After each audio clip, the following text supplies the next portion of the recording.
Di dalam jejak sejarah Indonesia, julukan tiga serangkai yang disematkan kepada Deues Dekker, Cipto Mangunkusumo, dan Ki Hajar Dewantara telah menjadi penanda penting bagi kebangkitan nasional di Indonesia.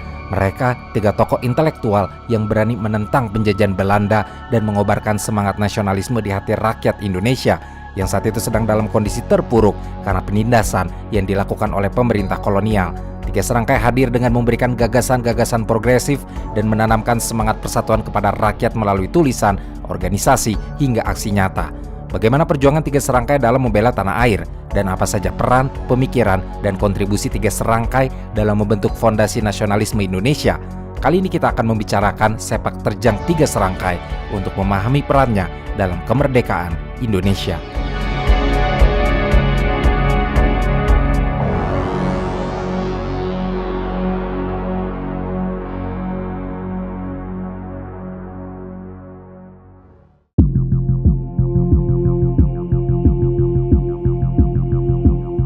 Dalam sejarah Indonesia, istilah tiga serangkai ini bisa saja merujuk pada tokoh yang memainkan peran besar dalam kesuksesan proklamasi Indonesia. Tetapi, tiga serangkai dimaksud di sini adalah tiga tokoh yang mewarnai perjuangan kebangkitan nasional di Indonesia, yakni Deues Dekker, Cipto Mangunkusumo, dan Ki Hajar Dewantara. Ketiga tokoh ini muncul dari latar belakang kehidupan yang berbeda, tetapi mereka disatukan dalam visi yang sama, yaitu menciptakan Indonesia yang merdeka dan berdaulat. Ernest Francois Eugene Deues Dekker yang lebih dikenal sebagai Deues Dekker atau Danudirja Setiabudi terlahir di Pasuruan, Keresidenan Malang saat Indonesia masih menjadi Hindia Belanda. Berdasarkan catatan riwayat hidup singkat yang ditulis Dekker saat mendaftar di Universitas Zurich, diketahui kalau Dekker lahir pada tanggal 8 Oktober di tahun 1879. Dekker merupakan anak dari pria Belanda bernama August Henry Edward Deues Dekker yang bekerja sebagai seorang agen di bank kelas kakap bernama Netherlands Indies Escomtobank. Sementara ibunya adalah perempuan bernama Louis Neumann yang diketahui lahir di Pekalongan dari pasangan Jerman Jawa. Hal ini menjadikan Dekker berstatus sebagai Indo karena ibunya juga adalah seorang Indo atau blasteran. Dekker lahir sebagai anak ketiga dari 4 bersaudara. Dia kemudian tumbuh lalu menempuh pendidikan dasar di Pasuruan. Pendidikan lanjutannya ditempuh di sekolah menengah pertama HBS yang ada di Surabaya. Tetapi Dekker tidak lama berada di HBS karena dia segera dipindahkan ke Gymnasium Koning Willem III School, sekolah setingkat HBS tapi lebih elit yang berada di Batavia. Pendidikan Dekker berjalan relatif lancar dan dia lulus tepat waktu. Selepas itu, Dekker memilih langsung bekerja di perkebunan kopi bernama Sumber Duren yang berada di Malang, Jawa Timur. Selama bekerja di perkebunan inilah, Dekker melihat perlakuan semena-mena yang dialami oleh para pekerja kebun. Dan nuraninya terusik sehingga Dekker seringkali membela mereka yang tertindas.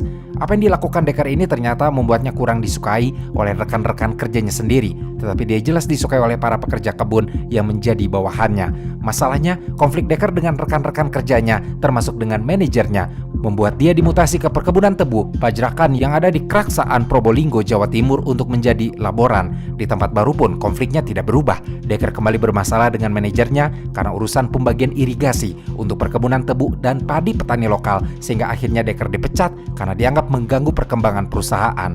Setelah pemecatan ini, Dekker menganggur cukup lama. Ketidakpastian masa depan mulai menggoncang hidupnya. Terlebih setelah kematian mendadak ibunya yang membuat Dekker memutuskan pergi meninggalkan Hindia Belanda. Tercatat bahwa pada tahun 1899 Dekker berangkat ke Afrika Selatan dan bergabung dalam Perang Boer Kedua untuk melawan Inggris. Di sana Dekker bahkan mengambil langkah ekstrim dengan menjadi warga negara Republik Transvaal, salah satu negara yang terlibat dalam Perang Boer. Beberapa bulan kemudian, kedua saudara laki-laki Dekker pun menyusulnya. Sayangnya kemudian Dekker tertangkap oleh pasukan Inggris dan dia dijebloskan ke kamp tahanan di Kellen atau sekarang telah menjadi Sri Lanka. Selama berada di dalam kamp tahanan ini, Dekker tampaknya menyaksikan pengalaman yang kemudian membentuk pemikirannya. Terlebih setelah Dekker mempelajari sastra India yang membuka wawasannya tentang budaya dan pemikiran di luar dunia barat. Perlahan-lahan, Dekker pun mulai menyadari ketidakadilan yang dilakukan oleh pemerintah kolonial Hindia Belanda terhadap rakyatnya hingga menumbuhkan benih-benih nasionalisme dalam dirinya yang akan memotivasi Dekker dalam membantu perjuangan kemerdekaan Indonesia. Setelah dipulangkan ke Hindia Belanda pada tahun 1902, Dekker akhirnya memulai babak baru dalam hidupnya. Dia kini bekerja sebagai agen pengiriman di Cloning Kitje Paket Vaart Manschaft, sebuah perusahaan pelayaran milik negara. Penghasilannya yang cukup tinggi membuat Dekker berani untuk menikahi Clara Charlotte Deji, putri seorang dokter Jerman yang tinggal di Hindia Belanda pada tahun 1903. Selama masa-masa ini, kemampuan menulis Dekker yang luar biasa, terutama dalam melaporkan pengalaman perangnya, telah menarik perhatian surat kabar terkemuka di Semarang yang bernama The Lokomotif. Maka kemudian Dekker ditawari posisi sebagai reporter yang menjadi titik awal karirnya dalam dunia jurnalistik dan organisasi. Karir barunya ini membuat Dekker semakin menyadari ketidakadilan kebijakan kolonial telah merugikan banyak pribumi. Tidak mengherankan ketika Dekker bergabung dengan staf redaksi Batavia's Nieuwsblad pada tahun 1907, tulisan-tulisannya pun semakin berani dan membela kaum Indo dan pribumi. Dekker bahkan menulis 2 seri artikel yang sangat kritis pada tahun 1908, yang diketahui seri pertamanya berjudul Het Bankroet der Ethisch Principe in Nederlands Oost-Indie, atau kebangkrutan prinsip etis di Hindia Belanda, yang mengkritik keras kebijakan politik etis pemerintah kolonial. Sementara seri keduanya berjudul ini,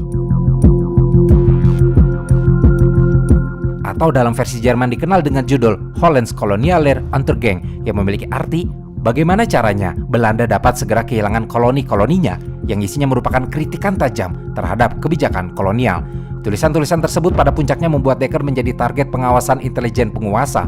Namun Dekker tidak gentar sedikit pun. Dia semakin menyuarakan keresahannya dengan semangat, terlebih karena memang ada dukungan dari rekan-rekannya. Saat itu, memang rumah Dekker yang terletak di dekat sekolah Stovia rutin menjadi tempat berkumpul para tokoh pergerakan seperti Sutomo dan Cipto Mangunkusumo. Mereka kerap berdiskusi dan belajar bersama, serta dalam perkembangannya, Dekker diketahui mengambil peran penting dalam kelahiran Budi Utomo, organisasi yang dianggap sebagai organisasi nasional pertama.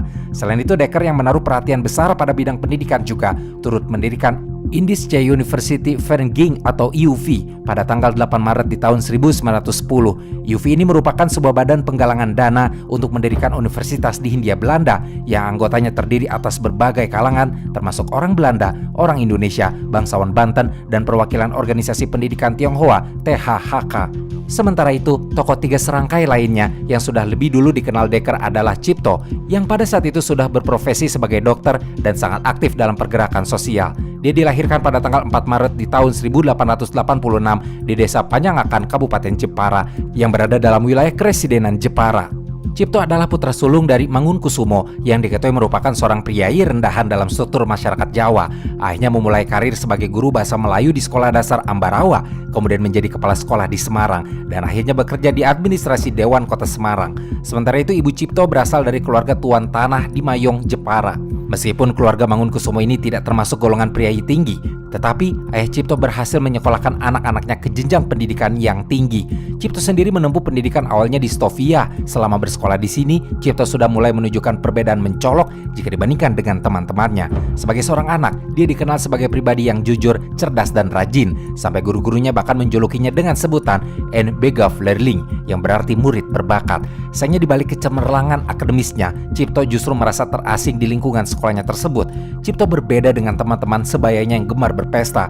Dia lebih senang memilih menghadiri ceramah, membaca buku, dan bermain catur. Penampilannya pun terbilang mencolok dengan surjan lurik dan aroma kemenyan yang khas. Selama berada di Stovia, Cipto banyak menciptakan pidato yang topiknya berisi tentang keresahan dan ketidakpuasannya terhadap lingkungan sekitarnya. Baginya, Stovia seharusnya menjadi tempat untuk menemukan jati diri dan melepaskan diri dari tradisi keluarga yang kuat dan menghadapi diskriminasi. Namun beberapa peraturan di Stovia membuatnya geram, terutama kewajiban bagi mahasiswa Jawa dan Sumatera yang non-Kristen untuk mengenakan pakaian tradisional di lingkungan sekolah. Cipto melihat peraturan ini sebagai cerminan arogansi politik kolonial dan pelestarian feodalisme. Dia mengkritik pembatasan penggunaan pakaian barat yang hanya diperbolehkan bagi pribumi dalam hierarki administrasi kolonial. Menurut Cipto, hal ini tidak menciptakan kesetaraan dan justru merendahkan martabat rakyat yang mengenakan pakaian tradisional. Kritikannya ini kelak akan termuat juga dalam tulisan-tulisannya di surat kabar The Lokomotif, yang saat itu memang sangat berpengaruh. Cipto mengkritik keras kondisi masyarakat yang menurutnya tidak sehat karena feodalisme dan kolonialisme membuat ruang gerak dan kesempatan rakyat menjadi sangat terbatas. Selain itu, Cipto juga menyinggung tentang diskriminasi rasial, di mana dalam tulisannya ini, Cipto mengecam perbedaan gaji antara orang Eropa dan pribumi untuk pekerjaan yang sama. Bahkan diskriminasi ini menyebar ke berbagai bidang, seperti peradilan, pajak, dan kesempatan pendidikan. Bagi Cipto, diskriminasi ini sudah seperti garis batas warna yang menghambat kemajuan bangsa Indonesia di bidang pemerintahan, ekonomi, dan sosial. Tulisan-tulisannya yang tajam itu seringkali membuat Cipto mendapat teguran dari pemerintah. Namun Cipto tidak gentar. Di masa mudanya, dia memilih untuk keluar dari dinas pemerintah demi mempertahankan kebebasan berpendapat, meskipun harus mengembalikan sejumlah besar uang ikatan dinas. Selain melalui tulisannya, Cipto melakukan aksi-aksi provokatif untuk menentang ketidakadilan yang dilihatnya. Pernah suatu kali, Cipto memasuki society atau klub sosial yang hanya diperuntukkan bagi orang Eropa dengan memakai pakaian tradisional Jawa. Dengan santainya, Cipto lalu duduk, menjulurkan kaki, dan mengabaikan pandangan sinis orang-orang di sekitarnya. Ketika seorang penjaga mencoba mengusirnya, Cipto justru memaki-maki penjaga dan orang-orang di sekitarnya dengan bahasa Belanda yang fasih, sehingga membuat orang-orang di perkumpulan itu justru terkejut. Pergerakan Cipto terus berlanjut. Ketika organisasi Budi Utomo terbentuk, Cipto sangat antusias dan menganggap kalau organisasi ini sebagai tonggak penting bagi kesadaran pribumi. Namun ketika Kongres pertama Budi Utomo diselenggarakan, terungkap kalau ada perbedaan yang sangat mendalam di antara para anggotanya. Cipto dengan visi yang progresif menginginkan Budi Utomo menjadi organisasi politik yang demokratis dan terbuka bagi seluruh rakyat Indonesia. Dia menekankan betapa pentingnya organisasi ini menjadi pemimpin rakyat, bukan sekedar mencari dukungan dari para pejabat kolonial. Di sisi lain, Rajiman Widyodiningrat mengusulkan supaya Budi Utomo menjadi gerakan kebudayaan yang berfokus pada kebudayaan Jawa. Perbedaan pandangan dan visi ini akhirnya memicu perdebatan sengit antara Cipto dan Rajiman. Cipto sendiri sebenarnya tidak menolak kebudayaan Jawa, tetapi dia menentang kebudayaan keraton yang feodal. Dia berpendapat bahwa masalah politik, yaitu penjajahan dan feodalisme, harus diselesaikan terlebih dulu sebelum masalah kebudayaan. Gagasan-gagasan Cipto yang radikal dan visioner ini pada masanya belum mendapat dukungan luas, sehingga meskipun Cipto terpilih sebagai pengurus, tetapi dia akhirnya mengundurkan diri dari Budi Utomo karena merasa organisasi tersebut tidak mewakili aspirasinya. Kepergian Cipto meninggalkan kekosongan dalam Budi Utomo yang kehilangan kekuatan progresifnya.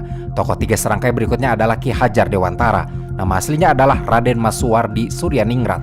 Dia terlahir pada tanggal 2 Mei di tahun 1889 dari keluarga bangsawan Kadipaten Pakualam. Ayahnya adalah Gusti Pangeran Haryo Suryaningrat, anak dari Pakualam III. Ini artinya Ki Hadjar Dewantara merupakan cucu dari Pakualam III, penguasa Kadipaten Pakualam. Sebagai seorang bangsawan, Ki Hadjar memiliki kesempatan menempuh pendidikan yang lebih baik. Diketahui bahwa dia menempatkan pendidikan dasarnya di ILS, yang merupakan sekolah dasar khusus untuk anak-anak yang berasal dari Eropa. Lalu Ki Hadjar sempat melanjutkan pendidikan kedokterannya di Sofia, tetapi tidak dapat dia selesaikan karena kondisi kesehatan Ki Hadjar yang buruk. Maka arah karirnya pun berubah. Ki Hadjar mulai bekerja sebagai penulis dan wartawan di beberapa surat kabar. Tercatat kalau dia pernah bekerja untuk surat kabar Sudiyotomo, Minden Java, The Express, Utusan Hindia, Kaum Muda, Cahaya Timur, dan Pusara. Ki Hadjar tergolong sebagai salah satu penulis yang andal pada masanya dengan gaya tulisan yang bersifat komunikatif dan menjabarkan gagasan-gagasannya yang anti-kolonial.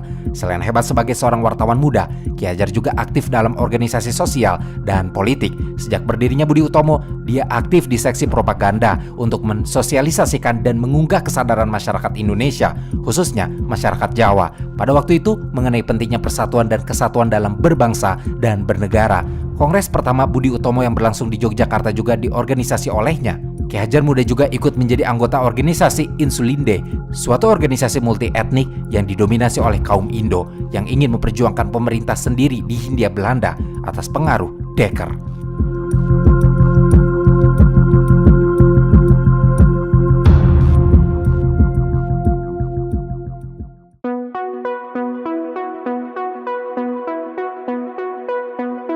Setelah pergolakan di dalam Budi Utomo, tampaknya Dekker melihat kalau organisasi tersebut terbatas pada masalah kebudayaan Jawa. Makanya Dekker tidak banyak terlibat di dalamnya. Sebagai seorang Indo, dia selama ini sudah terdiskriminasi oleh orang Belanda murni yang disebut Belanda Totok, karena sistem pemerintahan kolonial menciptakan hierarki sosial yang membedakan antara Belanda Totok, Indo, dan pribumi. Posisi orang Indo dalam pemerintahan sebenarnya hampir tidak ada bedanya dengan pribumi. Bahkan banyak orang Indo yang hidupnya sulit karena politik etis yang memberikan kesempatan lebih besar kepada pribumi yang dibayar lebih rendah. Selain itu banyak pula orang Indo yang hidup dalam kemiskinan. Belanda Totok memandang rendah kaum Indo seperti yang tercermin dalam Buletin Bond van Genesaeren. atau Buletin dari Ikatan Para Dokter yang muncul pada tahun 1912. Buletin tersebut isinya merupakan tulisan orang-orang Belanda totok yang merendahkan kaum Indo dan meragukan kemampuan mereka menjadi dokter. Berangkat dari keresahan ini, Dekker percaya kalau kaum Indo sudah sepatutnya bekerja sama dengan pribumi untuk mengubah nasib mereka. Dekker berpendapat kalau Hindia ini bukan hanya milik Belanda totok, tetapi milik semua orang yang merasa sebagai orang Hindia. Pandangannya inilah yang akan menjadi cikal bakal dasar ideologi nasionalisme dari Indische Party. Maka Dekker kemudian memanfaatkan keprihatinan orang Indo untuk menyebarkan gagasan pemerintahan sendiri Hindia Belanda oleh orang-orang asli Hindia Belanda, yakni pemerintahan yang inklusif dan melampaui batasan ras serta suku. Gagasan Dekker ini adalah gagasan yang sangat orisinil pada masa itu, karena orang-orang di masanya memang lebih fokus pada kelompok ras atau suku masing-masing.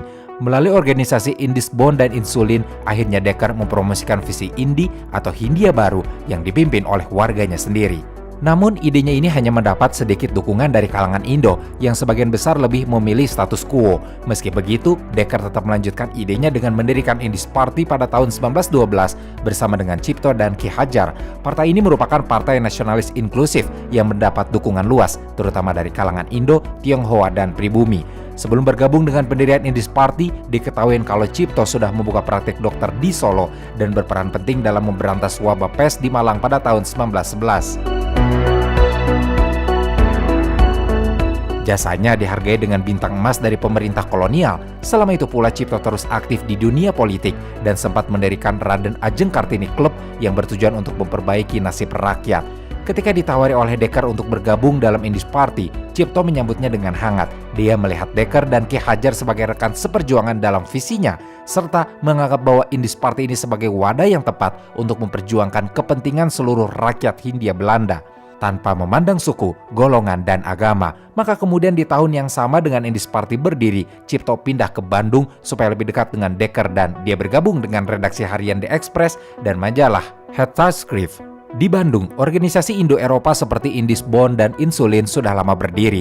Visi mereka adalah memperjuangkan peningkatan status sosial ekonomi kaum Indo dalam kerangka kerjasama dengan Belanda. Pandangan ini sudah jelas bertentangan dengan visi Dekker yang dalam pidatonya tertanggal 12 Desember 1911 saja sudah menyerukan dengan lantang dan tegas bahwa kaum Indo harus berjuang bersama pribumi sebagai rakyat Hindia untuk memberontak dan merebut kemerdekaan dari pemerintahan kolonial.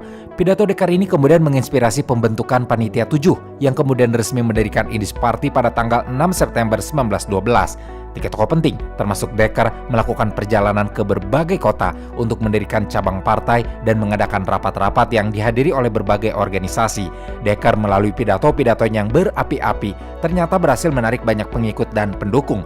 Indische Party sudah berkembang menjadi wadah bagi mereka yang tidak dapat bergabung dengan organisasi lain karena batasan etnis ataupun agama. Maka dalam waktu singkat, Indische Party pun memiliki ribuan anggota dan puluhan cabang di seluruh Hindia Belanda, termasuk anggota dari keturunan Tionghoa dan Arab. Dalam perkembangannya ini, Indische Party berupaya untuk mewujudkan kerjasama antara Indo dan pribumi serta seluruh anggotanya, baik dari keturunan Eropa, Tionghoa maupun Arab, dengan menyerap cita-cita nasional Hindia, memberantas diskriminasi, dan memperjuangkan hak-hak semua orang Hindia.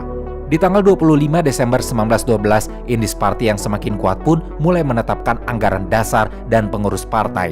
Dengan Dekker ditunjuk sebagai ketuanya, bendera partai ini berwarna hitam dengan jalur tiwarna di sudut kanan yang melambangkan tujuan, semangat, dan kesetiaan terhadap tanah air. Indische Party akhirnya menjadi partai besar pertama yang mengusung gagasan Indi untuk Indier, yang menjadikan Hindia sebagai rumah nasional bagi semua yang mengakuinya sebagai tanah air.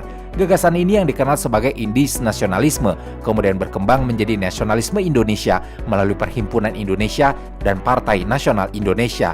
Lalu memasuki tahun 1912, pemerintah Hindia Belanda saat itu berencana untuk membentuk Dewan Perwakilan dengan nama Koloniale Raad, yang pada akhirnya rencana ini memicu penolakan keras dari kaum nasionalis. Saat itu kaum nasional melihat bahwa nama dan susunan dewan tersebut sebagai penghinaan terhadap pergerakan nasional karena dipastikan akan membela kepentingan penjajah dan mengabaikan rakyat. Maka kaum nasionalis termasuk anggota Serikat Islam Cabang Bandung menuntut agar Dewan Perwakilan Rakyat memiliki perwakilan yang seimbang antara penduduk asing dan pribumi. Sebelum masalah ini, Indies Party yang diwakili Dekker telah mengajukan permohonan pengakuan badan hukum kepada pemerintah Hindia Belanda tertanggal 25 Desember 1912. Namun, pemerintah justru kemudian menugaskan Dr. G.H.G. Haje untuk menyelidiki Dekker supaya dapat mengetahui kehidupannya serta arah politiknya. Penyelidikan ini membuahkan laporan latar belakang dan kehidupan politik Dekker yang diserahkan kepada Gubernur Jenderal Hindenburg pada tanggal 13 Januari 1913. Setelah melihat laporan, pada tanggal 4 Maret 1913, Gubernur Jenderal Hindenburg secara resmi menolak permohonan Indies Party untuk memperoleh status badan hukum dengan mengacu pada pasal 111 Regeringsreglement atau peraturan pemerintah tahun 1854. Penolakan ini sebenarnya mengejutkan pengurus Indies Party karena pemerintah sebelumnya sudah berencana untuk menghapus pasal tersebut.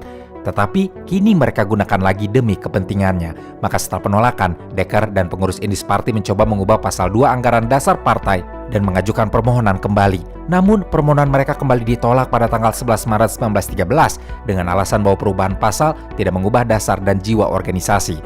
Upaya ketiga Dekker di tanggal 13 Maret pun gagal. Tetapi saat itu, Dekker sempat bertanya kepada Hindenburg tentang kemungkinan kemerdekaan Hindia Belanda. Tetapi Hindenburg menyatakan bahwa hal itu tidak mungkin terjadi. Dekker paham pemerintah tidak akan mendukung langkahnya dalam mengupayakan kemerdekaan Hindia. Maka Partai Indies Party yang sering dicurigai oleh penguasa kolonial karena gagasan radikal para pendirinya harus mati langkah dan tidak dapat berumur panjang. Setelah Indies Party ini dinyatakan terlarang oleh pemerintah, para pemimpinnya memutuskan untuk membubarkan saja partai ini secara resmi di tanggal 31 Maret 1913. Namun sebelumnya, Dekker telah menyarankan agar para anggota untuk bergabung dengan Insulin, organisasi yang diakui pemerintah, dan mereka bisa meneruskan perjuangan di dalam partai tersebut dengan semangat serta visi Indies Party. Semenjak kejadian ini, tindakan tegas pemerintah mulai dilakukan sehingga banyak anggota Indies Party yang merasa takut dengan pemerintah. Tetapi The Express sebagai media propaganda mereka tetap bertahan. Bahkan pada tahun 1914, kartu nama, kertas, dan sejenisnya dengan atribut Indies Party masih diiklankan di The Express. Bahkan 3 serangkai pun terus mengkritik pemerintah melalui The Express yang berdampak pada dibuangnya mereka ke Eropa.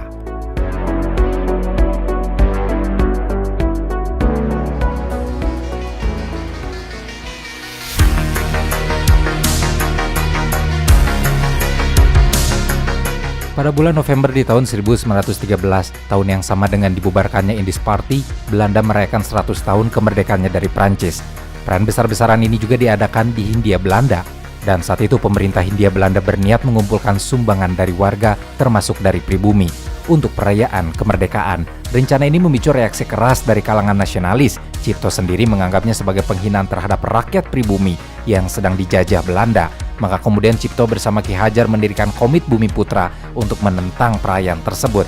Di dalam komit, Cipto yang menjadi ketuanya sudah berencana untuk mengumpulkan dana yang akan mereka gunakan untuk mengirim telegram kepada Ratu Wilhelmina yang isinya merupakan permintaan pencabutan pembatasan kegiatan politik dan pembentukan parlemen. Komit Bumi Putra juga kemudian menyebarkan selebaran yang isinya menyadarkan rakyat bahwa perayaan kemerdekaan Belanda dengan mengarahkan dana dan tenaga rakyat pribumi adalah penghinaan.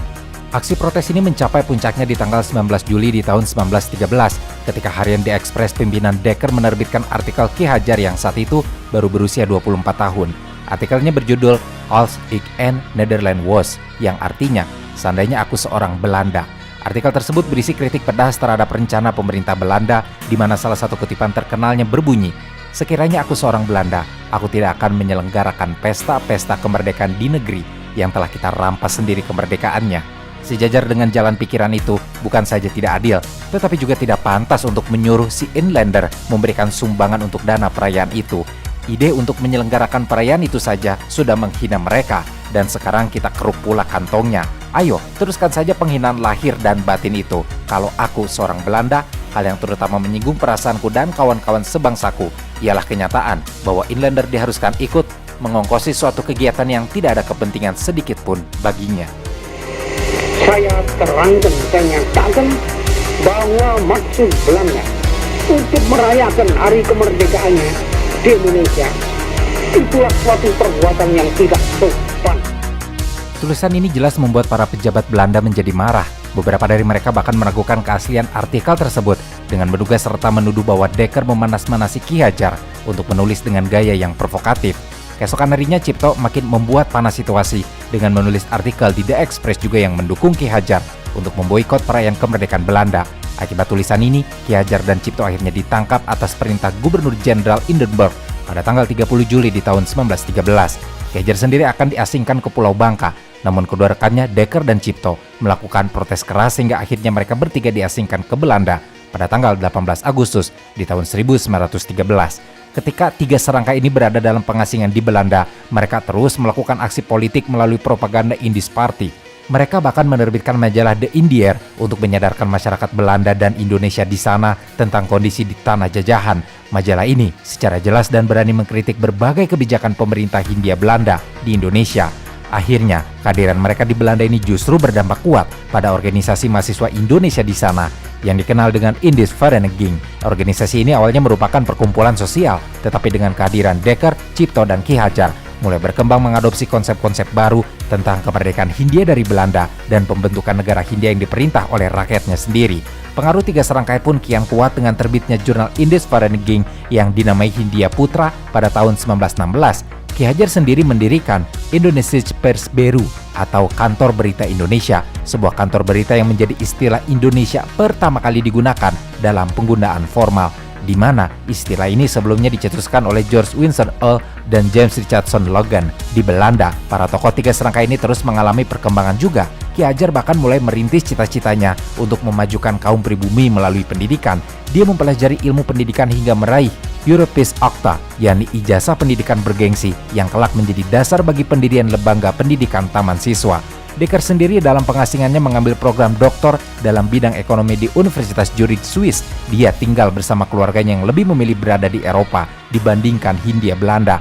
Namun dalam catatan yang ada, diketahui kalau gelar doktor yang diperoleh Dekker itu berhasil diraih secara agak kontroversial. Dan menurut salah satu pengujinya adalah dengan nilai serendah-rendahnya. Ini karena selama di Swiss diduga Dekker terlibat konspirasi dengan kaum revolusioner India. Dekker kemudian ditangkap di Hong Kong dan diadili, kemudian ditahan di Singapura pada tahun 1918. Setelah 2 tahun di penjara, Dekker pulang ke Hindia Belanda, menyusul 2 rekan yang lebih dulu pulang ke Hindia Belanda di tahun-tahun sebelumnya.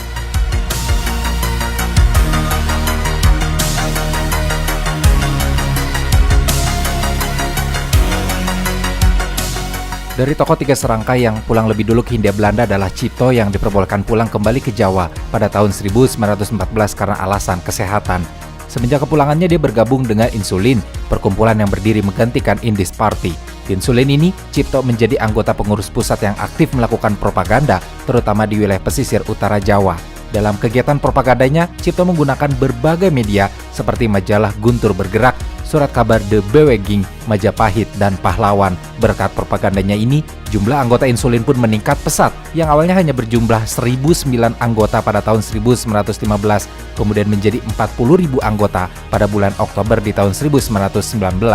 Di bawah pengaruh gagasan Cipto pula, akhirnya Insulin menjadi partai yang radikal dan pada 9 Juni 1919 resmi berganti nama menjadi National Indies Party atau NIP. Sebelumnya pada tanggal 18 Mei 1918, pemerintah Hindia Belanda sempat membentuk Volksraad atau Dewan Rakyat. Pembentukan Volksraad ini membuat Gubernur Jenderal Van Limburg-Stirum menunjuk Cipto sebagai salah satu anggota Volksraad dengan harapan dewan tersebut dapat menampung berbagai pandangan dan menunjuk citra demokratis. Saat itu Cipto melihat Volksraad sebagai kemajuan dan menggunakannya sebagai wadah untuk menyampaikan kritik terhadap pemerintah. Namun Cipto tetap kritis dengan menganggap Volksraad hanya sebagai alat untuk mempertahankan kekuasaan kolonial. Pada tanggal 25 November di tahun 1919, Cipto berpidato di Volksraad untuk mengungkap kasus penipuan rakyat yang melibatkan Sunan dan Residen.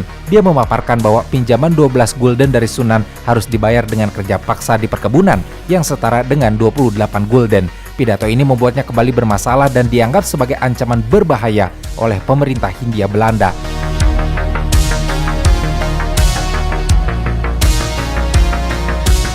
Saat itu, Ki Hajar sudah kembali ke Indonesia sejak bulan September 1919. Tidak seperti Cipto yang kian radikal dalam dunia politik, Ki Hajar memilih segera terjun ke dunia pendidikan dengan bergabung di sekolah yang dikelola oleh saudaranya. Pengalaman mengajar ini menjadi bekal berharga baginya dalam mengembangkan konsep pendidikan yang akan dia terapkan di sekolah yang ingin dia dirikan, yakni Perguruan Nasional Taman Siswa yang resmi berdiri pada tanggal 3 Juli di tahun 1922 di Yogyakarta. Saat usianya itu genap 40 tahun menurut penanggalan Jawa. Ki Hajar yang memiliki nama asli Raden Masuwardi Suryaningrat memutuskan untuk mengganti namanya menjadi Ki Hajar Dewantara. Tidak hanya itu keputusan besarnya, Ki Hajar pun menanggalkan gelar kebangsawannya sebagai wujud keinginannya untuk lebih dekat dengan rakyat. Cita-citanya untuk mencerdaskan kehidupan anak-anak bangsa perlahan terwujud. Ki Hajar juga menciptakan semboyan pendidikan yang sangat terkenal di Indonesia, yakni Ing Ngarsa Sung Tulada, Ing Madya Mangun Karsa Tut Wuri Handayani. Sementara itu, Dekker yang baru kembali pada tahun 1920 memilih menetap di Batavia dan aktif kembali dalam dunia jurnalistik serta organisasi. Dia aktif sebagai redaktur organ informasi insulin, yakni De Beweging. Melalui tulisannya, Dekker kerap menyindir kalangan pro-kolonial dan kaum Indo yang dianggapnya masih berpihak pada Belanda. Dia bahkan berupaya mendorong de-Eropanisasi kaum Indo agar mereka menyadari pentingnya berpihak pada pribumi demi masa depan bersama. Dalam upaya lanjutannya, Dekker mengkritik keras Indisch Europees Verbond atau IEV yang merupakan organisasi kaum Indo yang baru terbentuk saat itu. Dekker menyampaikan kritiknya melalui seri tulisan berjudul The Ten Geboden yang berarti 10 perintah Tuhan dan Nyo Indrik atau Sinyo Hendrik, di mana Dekker mengecam organisasi IEV sebagai liga yang konyol dan kekanak-kanakan. Pada waktu yang sama, Dekker juga menulis pamflet-pamflet terkenal seperti In Neti in the Mark yang berarti suatu bangsa tengah terbentuk dan pamflet Ons Volk en Het Buitenlandse Kapitaal yang berarti bangsa kita dan modal asing. Saat Dekker kembali pula ke Hindia Belanda, National Indisch Party yang berada di bawah pengaruh Cito sudah terbentuk sebagai kelanjutan Indisch Party yang dulu dilarang. Tetapi kehadiran NIP ini membuat organisasi insulin terpecah. Anggota insulin terbagi menjadi dua kubu, yakni yang moderat dan berisi kebanyakan Indo, lalu yang progresif dengan isinya kebanyakan pribumi dan menginginkan pemerintahan sendiri. Pertikaian di dalam kubu insulin dan NIP ini akhirnya tidak hanya memecah anggotanya, tapi kemudian dilarang oleh pemerintah untuk tetap berdiri. Pada tahun berikutnya, Dekker diketahui terlibat dalam protes dan kerusuhan buruh tani di perkebunan tembakau Polan Harjo di Klaten. Kejadian ini membuat Dekker dituduh penghasut petani dalam pertemuan dengan insulin cabang Surakarta. Tetapi pengadilan di Semarang membebaskannya dari vonis. Masalahnya tidak berhenti sampai di situ saja tuduhan terhadap Dekker, sebab dia kembali menerima tuduhan menulis hasutan di surat kabar yang dipimpinnya karena dia membela penulis komentar yang menyerukan kemerdekaan dan menyingkirkan penguasa kolonial. Tuduhan ini sebenarnya membuat Dekker kecewa karena penyelidikan yang dilakukan bukan hanya mempersoalkan tulisan, tetapi juga mentalitas penulisnya yang dituduhkan sebagai hasil hasutan Dekker. Beruntung, setelah melakukan pembelaan panjang, Dekker akhirnya divonis bebas. Sekeluarnya Dekker dari tahanan dan berbagai tuntutan pengadilan, Dekker memilih untuk meninggalkan kegiatan jurnalistiknya dan lebih menyibukkan diri dalam penulisan sejumlah buku semi-ilmiah serta membangun penangkaran anjing German Shepherd saat aktif dalam organisasinya. Salah satu anjingnya bernama Achim von Potsdam bahkan memenangkan kontes dan menunjukkan kecerdasan dengan menjawab pertanyaan berhitung dan tertulis. Lalu atas dorongan Ki Hajar yang telah mendirikan Taman Siswa, akhirnya Dekker pun terjun ke dunia pendidikan dengan mendirikan Sekolah Kesatrian Institute atau KI di Bandung. Dekker menciptakan materi pelajaran sendiri yang diajarkannya dalam bahasa Belanda.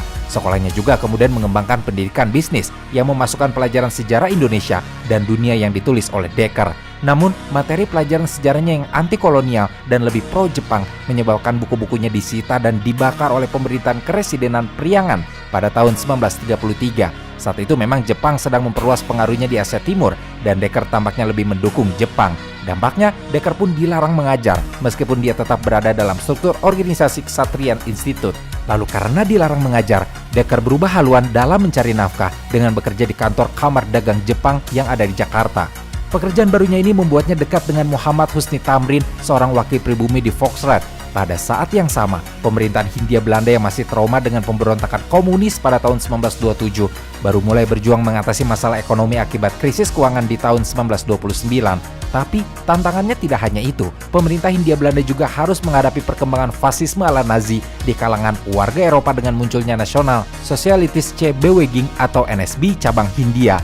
Lantas ketika Jerman menyerbu Denmark, Norwegia, dan akhirnya Belanda pada awal tahun 1940 saat Perang Dunia II pecah, ribuan orang Jerman di Hindia Belanda pun ditangkap, termasuk anggota NSB dan orang Eropa lainnya yang diduga terhubung dengan Nazi.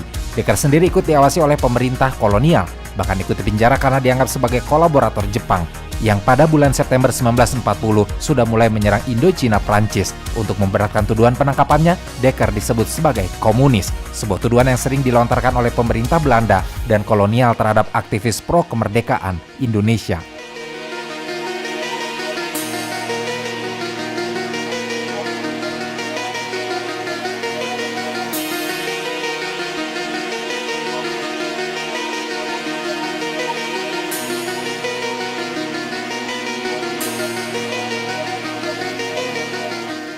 Dekker kemudian diasingkan ke Suriname pada tahun 1941 dan ditempatkan di kamp Jodensavane yang berlokasi di pedalaman sungai Suriname. Kondisi kampnya sangat memprihatinkan sehingga membuat kesehatan Dekker yang saat itu sudah memasuki usia 60-an akhirnya menurun dengan drastis. Dekker bahkan sempat kehilangan kemampuan penglihatannya dan kelelahan mental karena terus mendapatkan tekanan. Setelah Perang Dunia II berakhir, sayangnya Dekker tidak segera dibebaskan dan baru pada pertengahan tahun 1946 dia dikirim ke Belanda, di mana dia bertemu dengan seorang perawat bernama Nelly Albertina Gertzema yang menemaninya kembali ke Indonesia. Mereka tiba di Yogyakarta pada tanggal 2 Januari 1947 setelah melalui perjalanan yang penuh rintangan karena Dekker harus menyamar dan menghindari petugas intelijen pemerintah Hindia Belanda di Pelabuhan Tanjung Priok. Sekembalinya ke tanah air, Dekker diajak untuk terlibat dalam pemerintahan Republik Indonesia dengan menjabat sebagai Menteri Negara dalam Kabinet Syahrir III walau hanya bekerja selama hampir 9 bulan. Lalu Dekker ditunjuk sebagai anggota delegasi negosiasi dengan Belanda dan posisi penting lainnya. Selama masa-masa ini, Dekker diketahui sempat tinggal satu rumah dengan Soekarno. Tetapi segera setelah Dekker dan perempuan bernama Harumi menikah, serta karena alasan kesehatannya, akhirnya Dekker pindah dan menempati salah satu rumah di Kaliurang. Di rumah inilah, kemudian pada tanggal 21 Desember 1948, Dekker kembali ditangkap tentara Belanda yang tiba 2 hari sebelumnya di Yogyakarta dalam rangka Operasi Krai atau agresi militer Belanda II yang dikenal sebagai Operasi Gagak. Setelah diinterogasi dalam waktu singkat, Dekker pun dikirim ke Jakarta untuk diinterogasi kembali. Tapi karena kondisi fisiknya yang terus menurun, Dekker akhirnya dibebaskan setelah dibuat berjanji tidak akan melibatkan dirinya dalam kegiatan politik. Dekker pun dibawa ke Bandung atas permintaannya sendiri, di mana Harumi menyusulnya untuk menempati rumah lama keluarga Dekker di Jalan Lembang. Selama di Bandung, Dekker memilih terlibat kembali dengan aktivitas di Kshatriyan Institute, lalu menyibukkan diri dengan mengumpulkan material untuk penulisan autobiografinya yang terbit pada tahun 1950, serta merevisi buku sejarah tulisannya. Dekker sendiri wafat pada dini hari di tanggal 28 Agustus 1950 dan dimakamkan di Taman Makam Pahlawan, Cikutra, Bandung. Sementara itu rekannya Cipto, yang sebelumnya masih aktif mengkritik pemerintah, memiliki nasib yang tidak jauh berbeda. Sebelum kemerdekaan, pemerintah Hindia Belanda yang menganggapnya sebagai ancaman serius, akhirnya membuat Dewan Hindia memberi saran kepada Gubernur Jenderal pada tanggal 15 Oktober 1920 untuk mengusir Cipto ke daerah yang tidak berbahasa Jawa. Nyatanya, upaya pengusiran itu tidak berhasil menghambat pergerakan Cipto, karena dimanapun dia dibuang, entah Jawa, Madura Aceh, Palembang, Jambi, maupun Kalimantan Timur, tetapi Cipto tetap menjadi ancaman bagi pemerintah karena propagandanya. Dewan Hindia berdasarkan surat kepada Gubernur Jenderal kembali mengusulkan Cipto agar dibuang ke Kepulauan Timor, tetapi akhirnya Cipto hanya dibuang ke Bandung dan dilarang keluar kota. Selama di Bandung ini, Cipto kembali membuka praktek dokter dan selama 3 tahun, Cipto mengabdikan diri bersama sepedanya untuk keluar masuk kampung demi mengobati pasien. Cipto kemudian bertemu dengan Soekarno yang membentuk Partai Nasional Indonesia dari organisasi Al-Gimini Study Club. Meskipun Cipto tidak terlibat secara formal dalam organisasi serta partai tersebut, tetapi diakui oleh Soekarno dan tokoh muda lainnya bahwa pemikiran Cipto sangat mempengaruhi banyak orang. Pada akhir tahun 1926 dan awal tahun 1927, terjadi pemberontakan komunis yang gagal di beberapa wilayah Indonesia. Pemerintah kolonial menindak keras gerakan ini dengan menangkap dan mengasingkan ribuan orang, termasuk Cipto di dalamnya. Namun diketahui pada bulan Juli 1927, Cipto menerima kunjungan dari seorang militer pribumi yang berencana melakukan sabotase dengan meledakkan gudang Mesio dan dia meminta uang untuk biaya perjalanan ke Jatinegara kepada Cipto. Sebenarnya, Cipto tidak setuju dengan rencana sabotase tersebut, tetapi dia tetap memberikan uang sebanyak 10 gulden dengan alasan kemanusiaan. Setelah pemberontakan komunis itu gagal dan kasus peledakan gudang Mesio di Bandung terbongkar, Cipto akhirnya dipanggil pemerintah untuk menghadap ke pengadilan karena dianggap telah memberikan andil dalam membantu anggota komunis dengan memberikan uang 10 gulden dan ditemukannya nama-nama kepala pemberontakan dalam daftar tamu Cipto. Sebagai hukumannya, Cipto pun dibuang ke Banda, Maluku pada tanggal 19 Desember 1927. Selama pengasingannya di Banda, kondisi kesehatan Cipto memburuk, penyakit asmanya sering kambuh sehingga membuatnya sangat menderita.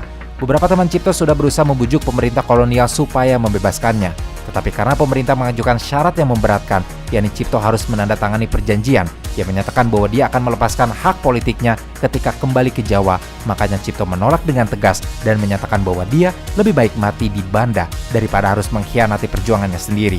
Tapi karena kondisi kesehatannya yang terus menurun, Cipto pun akhirnya dipindahkan ke beberapa tempat pengasingan lain seperti Bali dan Makassar. Baru pada tahun 1940 dia dipindahkan ke Sukabumi.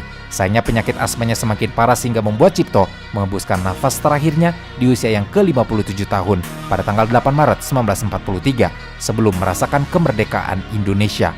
Lain halnya nasib Ki Hajar Dewantara. Dia menjalani kehidupan yang lebih baik dengan mengembangkan Taman Siswa dan pada tanggal 17 Agustus 1946 diangkat sebagai Maha Guru di Sekolah Polisi Republik Indonesia bagian tinggi di Mertoyudan, Magelang. Sebelumnya pada tahun 1945 di masa pemerintahan Presiden Soekarno, Ki Hajar dipercaya untuk menjabat sebagai Menteri Pendidikan Indonesia yang pertama.